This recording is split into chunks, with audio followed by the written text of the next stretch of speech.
how to buy Amazon Prime subscription.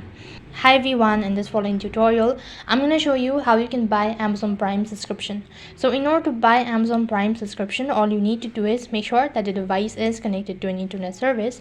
Now then, to begin with, first thing first, open up a browser. You do not need to use an application for this procedure. So on the web address bar, type in amazon.com/Amazon Prime. So that's going to take you to their official page, and this is how the interface is going to look like. You'll only be directed to this page when you're actually logged in from a web browser. So make sure to log in with your Amazon account through a web browser, and that's going to take you to this page. First time user on Amazon Prime, then you'll get to create a free 30-day trial period. So for that, go ahead and tap to start your free 30-day trial, and that's going to take you to this sort of interface where you need to go ahead and add a payment method. When you add a payment method, do not worry about it, that the amount won't be deducted.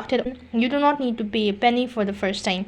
So after that, you need to go ahead and enter in your billing address, click on Try Prime located right at the bottom, and that's how you can buy Amazon Prime subscription. So that is all for this video. I hope the video was helpful. Make sure to like, share and subscribe to our channel. Thank you for watching. See you in the next video.